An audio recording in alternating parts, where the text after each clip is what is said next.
Good afternoon, America. Welcome to our second segment of Easy Answers for Easy Questions. I'm Katie Kemp, March 6, 2009.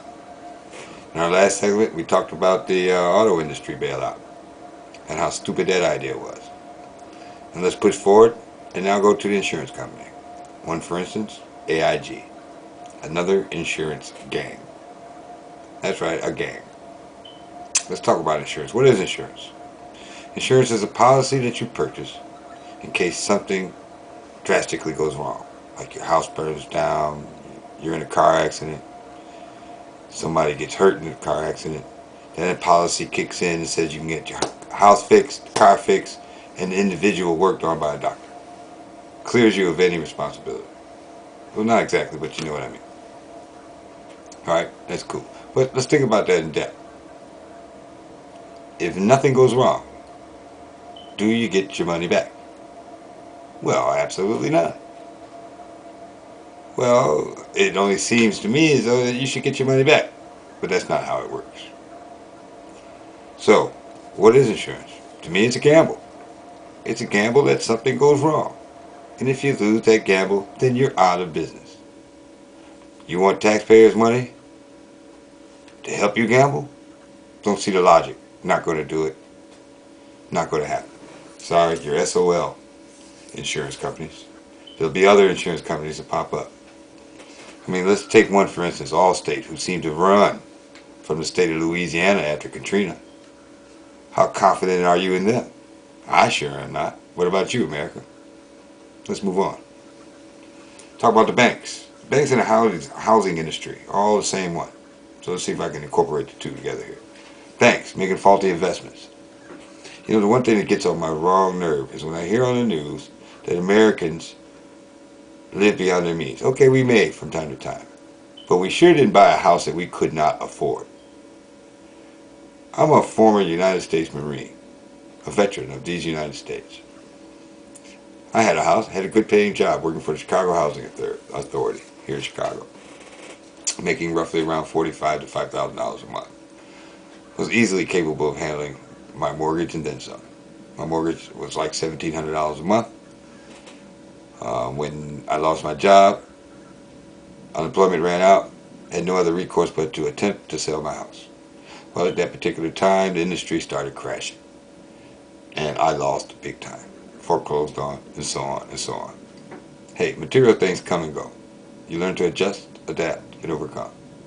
Used to it. Taught to me by the United States Marine Corps.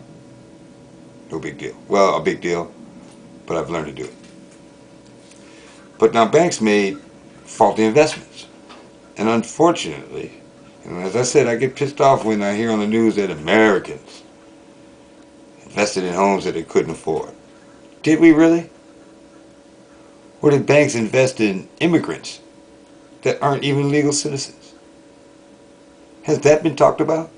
How is it that an illegal alien or an illegal immigrant, someone who is not a citizen of the United States, is able to purchase property here?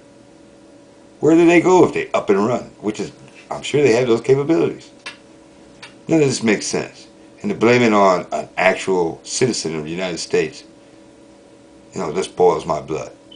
So you might want to look into the illegal immigrant aspect as far as faulty investments banks.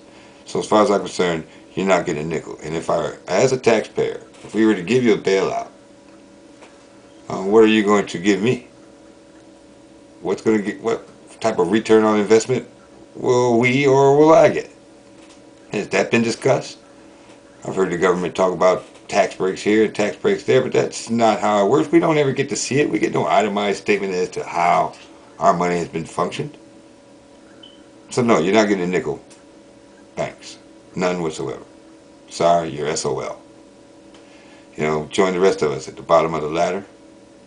I've gotten used to sliding down a few rounds on that ladder, then you end up climbing back up. It's time for y'all to do the same. Adjust, adapt, and overcome. Simple answer to an easy question. Let's continue on with this immigrant thing. Now that's something that really sticks in my craw as a United States Marine Corps veteran. Kind of pissed me off to see what, a million, million and a half, 2 million illegal immigrants march upon our Pentagon demanding citizenship? Man, does that take some balls.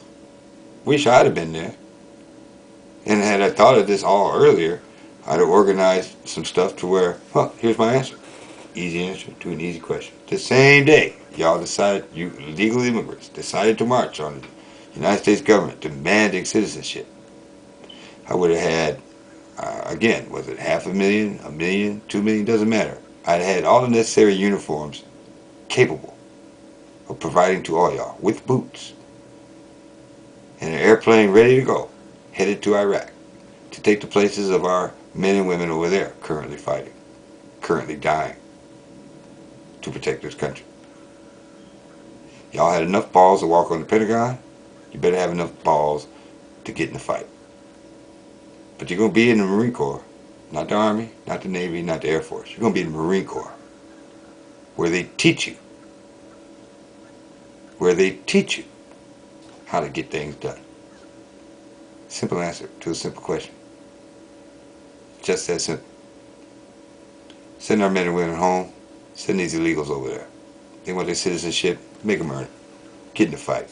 Pull your balls off the mantle. Talk to me, America. If you think that's radical, let me know. Open to all suggestions. Let's move on. Got to keep this quick. Something else that's in my craw. Death row and life sentence individuals in our penitentiaries here in the United States. Do you know there are 165,000 as of October 5th, 2005? So you can imagine this number has gone up. But there are 165,000 inmates serving in the United States penitentiaries under death row or life sentence. Per individual, it costs $43,700 per individual a year to house, feed, clothe. That's just ridiculous. When you add it all up, it totals annually $5,915,795,000 a year to house these fools. These fools who have, with no morals, no idea what they've done to other people's lives, don't care, who have killed folks, somebody's mother, somebody's father, somebody's sister, somebody's brother. We're housing these fools at an outrageous price. That's right, the American taxpayer is paying that much money to house these knuckleheads. Simple answer to a simple question. Oh, by the way, some of these guys got jobs. You've all heard it. They all assist in making license plates. Well, I'd say it's time to give those jobs now to the unemployed citizens here in the United States. But let's get to the simple answer to the simple question. What do we do with them? Well, a lot of us have some religious beliefs. I, for one, believe in Jesus. I also believe that God provides a swift judgment to the wrong. I have an idea to believe that the government has to provide a swift judgment to those who have done wrong. So let me tell you my idea. Putting every one of those knuckleheads on an airplane. That's right, on an airplane. Going on a cruise. Going on a nice little flight across the seas. We're going to feed them. We even going to get them drunk. But at a certain height, we're going to open up the doors. We're going to provide these individuals with parachutes without lessons. I did not stutter, without one lesson at first. We're going to open up the doors, we're going to push them out. Either over Afghanistan, over Gilligan's Island, doesn't matter to me. But they got to go. No longer is the taxpayer going to pay this amount of money to house these knuckleheads. Just doesn't make no sense. There's no logic to it. Now, if some of them land up on Gilligan's Island, they can fudge pack each other for the rest of their lives for all I care. But if they don't make it, they don't make it. But I gave you an option by providing you a parachute. An option that you did not give the individual's life in which you took. I mean, you have no more rights. Right now you guys are getting 3 meals and a cot. Cable TV in some of them. Air conditioning in some of them. Come on, you guys are criminals. You're gone. Simple as that. You're on a plane. You're going to eat. You're going to get drunk. You're going to get pushed out. Live or die, it's not on my conscience. I gave you an option with a parachute. an option you did not provide an individual you took out. Simple as that. Easy answer to an easy question. Let's keep moving. Oh, wait a minute. I think we're done for today. Just noticed our time is up. So join me next time for the next segment of Easy Answer for Easy Questions, when we'll discuss the war on drugs.